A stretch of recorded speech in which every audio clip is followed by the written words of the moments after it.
नमस्कार साथियों, मैं आर के रत्नाकर। साथियों, आपसे बात करना है कि आप जो भी उत्तर प्रदेश के स्कूल हैं उनकी बहुत बड़ी समस्या है रिकॉग्नाइजेशन के लिए। और पूरे देश में, पूरे भारत में 36 स्टेट है, 28 स्टेट, 8 यूनियन टेरिटरी, सब में मिला के सबसे जो क्लिष्ट जो रेगुलेशन है रिकॉग्नाइजेशन का, वह उत्तर प्रदेश का है।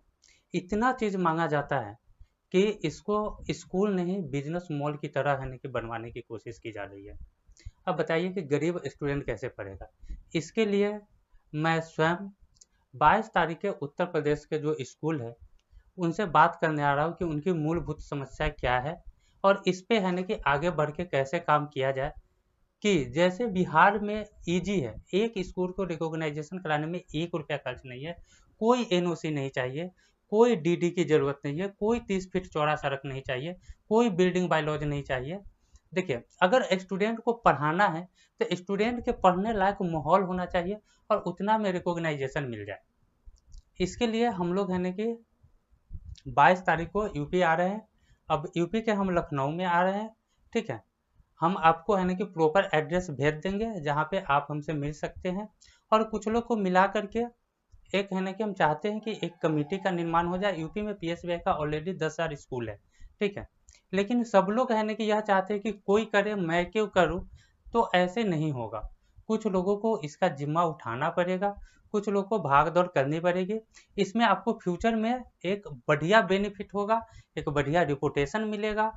और हम आपको बताएंगे कि इसमें आपको है ना कि आगे चल के कितना ज़्यादा बेनिफिट हो सकता है। वो हमको पता है कि आप अगर है ना कि इस चीज़ का जिम्मा उठाते हैं तो आपको बहुत बड़ा बेनिफिट होगा। यूपी में लगभग 2 लाख स्कूल है।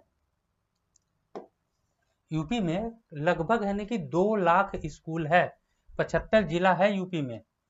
75 जिला में अगर मान लेते हैं कि लगभग 60,000 प्लस गांव है यूपी में, ठीक है। अगर 60,000 गांव में अगर एक एक स्कूल है, उसका दुगुना भी अगर शहर में है, तो हम उम्मीद करते हैं कि लगभग 2 लाख स्कूल तो यूपी में है। और आप जिधर भी देखिएगा लगभग आपको 1-2 किलोमीटर पर एक स्कूल मिल ही जाएगा, ठीक है। लेकिन ज़रूरत है आप लोग को एक साथ आने की। देखिए, जब तक कि एक साथ नहीं आइएगा गवर्नमेंट नहीं सुनेगा।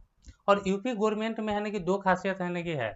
एक तो उसका जो शिक्षा मंत्री है वह इंग्लैंड यानी कि ब्रिटेन से पढ़ के आया हुआ है, वो यहाँ का पढ़ा लिखा नहीं है। आप उसका विकिपीडिया चेक कर लीजिएगा, यानी कि मैंने संदीप सिंह जी। दूसरे है जोगी बाबा, तो उनको भी हमको नहीं लगता कि अभी तक वह स्कूल को ग्राउंड पे जाके देखे हैं, ठीक है। और आपसे इतना चीज मांगा जाता है जिसको फुलफिल करना संभव नहीं है। हम आपको उसका लिस्ट बताते हैं कि आप इसमें कितना चीज आप है ना कि फुलफिल कर सकते हैं। और क्या इतना चीज अगर आप फुलफिल कर लीजिएगा तो एक है ना कि जनरल स्टूडेंट को पढ़ना बहुत मुश्किल हो जाएगा। अब जैसे कि 30 फीट चौड़ी सड़क,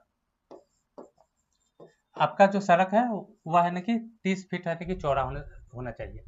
25 साल का मिनिमम है ना कि लीज एग्रीमेंट, या अपना आपका है ना कि जमीन होना चाहिए। और जमीन कितना होना चाहिए? 500 गज, 1000 गज, और है ना कि 2000 गज। गज कहिए चाहे है ना कि मीटर स्क्वायर कहिए इसको, ठीक है। अगर आपको है ना कि शहरी क्षेत्र में खोलना है स्कूल 5 तक के लिए तो 500 मीटर स्क्वायर, 8 तक के लिए खोलना है तो 1000 मीटर स्क्वायर। अगर ग्रामीण क्षेत्र में 5 तक खोलना है तो 1000 मीटर स्क्वायर। अगर 8 तक खोलना है तो 2000 मीटर स्क्वायर। यह इधर भी मैनेज करता है, इधर भी मैनेज करता है।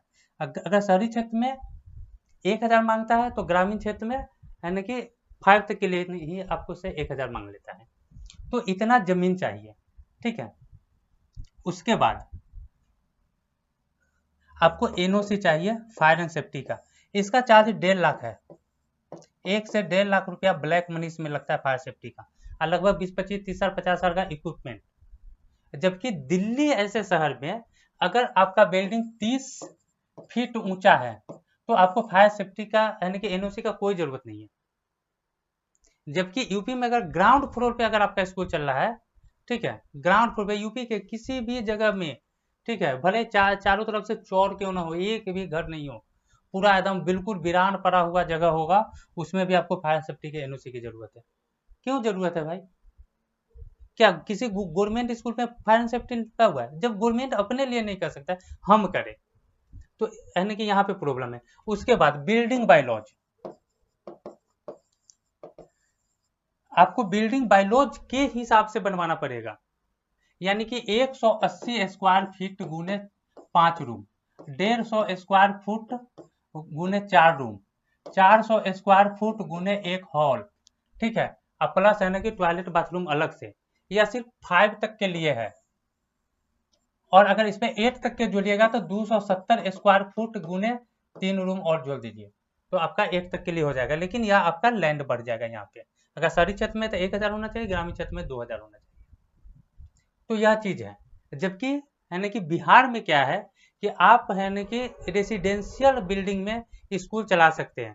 बस यहाँ पे 2 चीज अनिवार्य रूप से मांगा जाता है कि एक आपके पास फील्ड यानी कि प्ले ग्राउंड होना चाहिए, और इतना होना चाहिए, ठीक है। इसमें यह नहीं कि इतना स्क्वायर फीट फलना चिन्ह होना चाहिए, इतना होना चाहिए कि जितना आपके पास स्टूडेंट है, ठीक है, वह उस फील्ड में मॉर्निंग असेंबली आराम से कर ले, ठीक है। अगर 70 स्टूडेंट है तो आपको है ना कि 5 एकड़ की जरूरत नहीं है, और अगर है ना कि 500 स्टूडेंट है तो फिर है ना कि आपको है ना कि 100 फीट में नहीं होगा, ठीक है। तो उसके हिसाब से मांगा जाता है कि स्टूडेंट आपके पास कितना है। लेकिन यूपी में क्या है कि आपके पास 50 स्टूडेंट हो या फिर है ना कि 5 लाख स्टूडेंट हो, ठीक है, आपको है ना कि सारा फॉर्मेलिटी सेम करना है। तो ग्रामीण क्षेत्र के बच्चे कैसे पढ़ेंगे 500 रुपया 200 रुपया में? और इसके लिए स्कूल को जागने की जरूरत है। अब हमको बोलेगा कि सारा काम आप ही कीजिए, मैं अकेले सारा काम कैसे कर सकता हूँ? जरूरत आपकी है। मैं प्रॉपर बिहार का रहने वाला हूँ, बिहार का दुख दर्द हमको पता था, मैंने बिहार में सब कुछ कर लिया। आज बिहार में 1 रुपया फी नहीं लगता है, आप सारी बात को छोड़ दीजिए, 1 रुपया फी नहीं लगता है, और एक भी ऐसा डॉक्यूमेंट नहीं मांगा जाता है जो किसी स्कूल के पास न हो। अगर वह कराना चाहता है तो यानी कि वह आराम से करवा सकता है। यह सारे बिल्डिंग बायलॉज और सब कुछ के लिए क्या मांगा जाता पता है? 1000 रुपया के स्टाम्प पेपर पे रेंट एग्रीमेंट, सारा कुछ खत्म। मात्र 1000 रुपया के स्टाम्प पे रेंट एग्रीमेंट, जो 1100 रुपया में आराम से कहीं पे भी मिल जाता है, ठीक है। खास करके तो कोर्ट परिसर में तो मिल ही जाता है, ठीक है। 1100 रुपया में स्टाम्प मिलता है, आराम से उस पे है ना कि जो आपको मर्जी है लिखवाइए, जिससे साइन करवाना है करवा लीजिए, जमा कर दीजिए, कहीं कोई दिक्कत नहीं है। बिल्डिंग स्कूल के लिए बना हुआ है या फिर रेसिडेंशियल है, इससे कोई मतलब नहीं है। स्टूडेंट को पढ़ने के लिए पर्याप्त जगह वहां पे है। उसके साथ अगर 100 मीटर के अंदर में यानी कि 350 स्क्वायर फीट 325 है ना कि फुट के डिस्टेंस में भी अगर फील्ड है फिर भी यहाँ पे चलता है। सिंगल प्लॉट नहीं होगा कोई बात नहीं, अगर 100 मीटर यानी कि लगभग 350 फीट दूर भी अगर आपका प्ले ग्राउंड है, फिर भी है ना कि आपका स्कूल को रिकॉग्नाइजेशन मिल जाएगा, और साथ साथ आरटी मिल जाएगा, और 1 से लेके 8 तक के लिए पूरा मिल जाएगा एक बार में। ना तो आपको एफडी की जरूरत है, और न ही किसी एनओसी की जरूरत है, ना ही किसी फी पे की जरूरत है। जबकि यूपी में 30 फीट चौड़ा सड़क, उसके बाद है ना कि बिल्डिंग के साथ साथ 4 एनओसी भी अगर हो गया तो ब्लैक मनी 1 लाख। अगर आपको सारा कुछ एनओसी मिल गया, सब कुछ अगर कर भी लिए, तो आपको चाहिए कम से कम 1 लाख रुपया ब्लैक मनी 8 तक कराने के लिए। अगर 5 तक भी कराना है तो 50,000 रुपया से कम में नहीं मानता है। बिहार में 50,000 में पूरा स्कूल खुल जाता है। रेसिडेंशियल बिल्डिंग का है ना कि 1 महीने का है ना कि फी मान लेते हैं 20,000 रुपया, अगर उसका है ना कि मैंने रेंट होता है तो 20,000 रुपया में फर्नीचर और 10,000 रुपया में अदर चीज आपको ऑफिस इक्विपमेंट, यानी कि 50,000 रुपया में आपका स्कूल खुल गया। क्योंकि 1 रुपया रजिस्ट्रेशन कराने में खर्चा नहीं है, एनजीओ मेंबरशिप तो हम फ्री में दे देते हैं। खुल गया स्कूल 50,000 रुपया में, जबकि 50,000 रुपया आपको सिर्फ यहाँ ब्लैक मनी चाहिए। 30 फीट चौड़ा रोड की यहाँ कोई जरूरत नहीं है, 10 फीट चौड़ा रोड यहाँ पे काफी है। तो हम लोग भी सरकार से यही डिमांड कर रहे हैं कि इतना आसान होना चाहिए कि लगभग है ना कि 70% स्कूल आराम से करा सके। 70 से 80% स्कूल अगर फॉलो करने का तैयार है तो ऐसा है ना कि हमको रेगुलेशन चाहिए, जिसमें हम लोग है ना कि 4-5 चीज पर है ना कि मेन है ना कि हम लोग का है ना कि मांग होगा। पहला बात कि सड़क की चौड़ाई 10 फुट की जाए, 30 फीट चौड़ा सड़क में 10 फुट चौड़ा है तो इतना किया जाए। दूसरा कि बिल्डिंग के लिए है ना कि अगर रेसिडेंशियल भी अगर होता है तो भी इसमें है ना कि चलाया जा सके, यानी कि रेसिडेंशियल में चलाया जा सके। बिल्डिंग बायोलॉजी में हम आपको रेंट एग्रीमेंट देंगे, ठीक है। हमको है ना कि लैंड एक्विजिशन जो है, ठीक है। देखिए लैंड में भी अगर आपका अपना लैंड है तो फिर भी आपको एनजीओ के नाम से रजिस्ट्री करना पड़ता है, उसमें भी खर्चा होता है, बहुत खर्चा होता है यूपी में। यूपी में जितना खर्चा है लगभग 2 करोड़ रुपया चाहिए। और यही बात अगर हम बिहार के स्कूलों को समझाते हैं कि आपके लिए इतना आसान है करा लीजिए, फिर भी यहाँ के लोग कराने के तैयार नहीं। और यूपी वाला चाहता है कि अगर इतना आसान रूल्स होता तो यूपी का हर एक स्कूल करवा लेता। उसके बाद जो है ना कि एनओसी वगैरह है यह नहीं मांगा जाए, क्योंकि इसमें बहुत पैसा लगता है।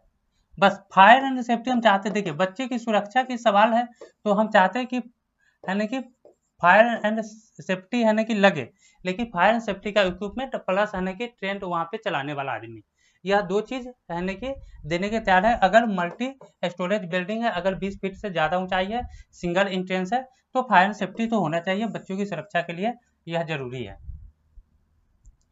तो हम लोग है ना कि यह सब चीज़ का है ना कि डिमांड कर रहे हैं कि आसानी से है ना कि हो जाए, और इसके लिए हमें आप लोग की है ना कि ज़रूरत पड़ेगी। हम 22 तारीख को लखनऊ आ रहे हैं, हम आपको बता देंगे कि हम लखनऊ में कहाँ रुक रहे हैं। अगर आप लोग को अगर लगता है कि कोई बढ़िया जगह रुकने की है जहाँ पे है ना कि अच्छे से मीटिंग की जाए, तो आप लोग कम से कम 10-20 आदमी भी आइए, ताकि इस चीज़ को देखिए आप लोग को अच्छे से पता होगा, आप वहाँ के लोकल है, फेस कर रहे हैं, ठीक है। मैं आपके साथ चलने के लिए तैयार हूँ, मैं बिहार से आऊँगा या दिल्ली से आऊँगा, दोनों तरफ से मैं लखनऊ आऊँगा तो मेरा 500 किलोमीटर का डिस्टेंस पड़ेगा। अगर आपका भी 100-200 किलोमीटर का डिस्टेंस है तो आप भी प्लीज आइए, ठीक है। और दोनों आदमी बैठ करके इस चीज़ पे चर्चा करते हैं कि आगे क्या करना है, कैसे करना है, और सेशन शुरू होने से पहले इस चीज़ को हम लोग है ना कि कर ले, क्योंकि हमारे पास पावर है। क्योंकि आप अपनी है ना कि पावर को जानिए, पावर क्या है बताते हैं। 2 लाख स्कूल, एक स्कूल अगर 100 स्टूडेंट है तो 2 जीरो और बढ़ा दीजिए, यह हो गया 2 करोड़। अगर इसमें से अगर है ना कि एक, तो 2 गार्जियन, अगर मान लीजिए एक स्टूडेंट का 2 गार्जियन, ऐसे तो 3 होता है, एक मम्मी पापा एक और कोई ना कोई घर में होगा, लेकिन अगर 2 भी मानते हैं तो 4 करोड़ वोट पावर आपके पास है। एक छोटा मोटा आदमी है ना कि पार्टी शुरू करता है तो वह है ना कि 2-4 सांसद रहते हैं कि विधायक बड़ा बड़ा दल से मांग लेता है, उसका है ना कि तूती बोलता है। और हम लोग है ना कि 2 लाख स्कूल एक साथ अगर हो जाएंगे तो क्या है ना कि गवर्नमेंट हमारी बात नहीं मानेंगी। एक बार गवर्नमेंट को कम से कम बता के तो देखे कि यह प्रॉब्लम है, बताने के बाद अगर नहीं मानेगा तो उसका एब्सोल्युटली व्यवस्था हमारे पास है, हम करेंगे। हम मीटिंग में आपको यही बताना है, क्योंकि कुछ चीज़ है ना कि पब्लिकली नहीं बताया जा सकता, ठीक है। तो हम इसी चीज़ को बताने आ रहे हैं कि हम लोग क्या क्या चीज़ कर सकते हैं, कैसे कैसे कर सकते हैं, फ्यूचर में जो लोग आगे बढ़ चढ़ के हिस्सा लेंगे उनको क्या क्या फायदा होगा, यह सारा कुछ हम तो इसीलिए हम आ रहे हैं, ठीक है। उसके बाद हम आ रहे हैं, पूरा प्लानिंग बनेगा, फिर एक अगला मीटिंग यानी कि रखा जाएगा, पूरा मीडिया ऐड कर पाएंगे हम, ताकि सारे स्कूल इकट्ठा हो। उसके बाद गवर्नमेंट को प्रपोजल दिया जाएगा, उसकी एक कॉपी है ना कि सारे जिला को, मान कि जो भी डीएसए बीएसए है, जो भी है ना कि जिलाधिकारी कलेक्टर है, उनको पहुंचा दिया जाएगा, ताकि आपके यहाँ छापा मारना बंद हो जाए। क्योंकि मैंने है ना कि पहले दे रखा है, या तो सरकार रिजेक्ट करेगी तो फिर आप छापा मारना शुरू करोगे, और नहीं तो सरकार जब तक ये पेंडिंग रखे हुए कम से कम छापा नहीं पड़ेगा। और हम उम्मीद करते हैं कि अभी से अगर हम लोग लग जाएंगे, ठीक है, तो नेक्स्ट सेशन से पहले हम लोग को आरटी और यूडाइस वगैरह है कि स्कूल का रिकॉग्नाइजेशन और यूडाइस वगैरह जो भी मिलना है वो मिल जाएगा, ताकि हम आराम से टीसी काट सके और बिना टेंशन के स्कूल को चला सके, बिना किसी डर भय के स्कूल को चला सके। तो हम फिर से आपसे गुजारिश करते हैं कि हम 22 तारीख को लखनऊ आ रहे हैं, 25 तारीख तक हम वहाँ रुकेंगे, पूरे है ना कि 4 दिन में आप कभी भी आकर के आप हमसे मिल सकते हैं। हमारा है ना कि नंबर यहाँ पे दिया रहता है, ऐसे मैं एक है ना कि ग्रुप बना करके है ना कि शेयर कर दूंगा, आप लोग है ना कि ग्रुप ज्वाइन कर लीजिएगा, ठीक है। और जो भी स्कूल है ना कि उसमें है ना कि आने के इच्छुक होंगे, आप आइए, आप अपना सलाह मशविरा रखिए, हम भी अपना है ना कि प्लानिंग रखेंगे कि मेरा प्लानिंग क्या है, हम क्या क्या करेंगे, आपको क्या क्या करना पड़ेगा, या क्योंकि अंत में काम आप ही का है, हमारा काम है उसमें बढ़ चढ़ के हिस्सा लेना, उसके है ना कि रास्ता दिखाना, ठीक है। हम ऐसा नहीं है कि हम है ना कि सारा कुछ अकेले कर लेंगे, नहीं, हमारी टीम भी पूरी आ जाएगी, हमारी लगभग 30 लोग की जो कमेटी है वह भी पूरी आ जाएगी, तो पूरे इंडिया से वो कमेटी बना हुआ है, उससे भी नहीं होगा। अंत में आपको ही वहाँ पे लगना पड़ेगा, क्योंकि आपका ही काम है। लेकिन आपका खर्चा नहीं होगा, आपका जो टाइम वेस्ट होगा उसका अगर आपको मुआवजा चाहिए तो मुआवजा भी मैं देने के लिए तैयार हूँ। ठीक है। और जो लखनऊ और आसपास के स्कूल है वो तो है ना कि 100% श्योर रहिए कि आप आइए, क्योंकि आप नहीं आइएगा तो फिर मेरा मनोबल टूट जाएगा, और मेरा मनोबल अगर टूट गया तो फिर दोबारा कोई आपके साथ है ना कि खड़ा होने की हिम्मत नहीं करेगा। और जब तक कि खड़ा नहीं होगा, यह चीज़ नहीं बदलेगा। बदले के लिए क्रांति की ज़रूरत है, और है ना कि क्रांति तो है ना कि लोकल से ही होना है। इसलिए आप लोग को है ना कि तैयार रहना पड़ेगा। हम आपको ज़्यादा परेशान नहीं करेंगे, इसके लिए आप आश्वस्त रहिए। ठीक है, जो भी करना होगा हम अपने स्तर से करेंगे। आप लोग बस मेरा साथ दीजिए, मेरे पीछे रहिए, हम आगे आगे चलने के लिए तैयार हैं। तब तक के लिए धन्यवाद। जय हिंद।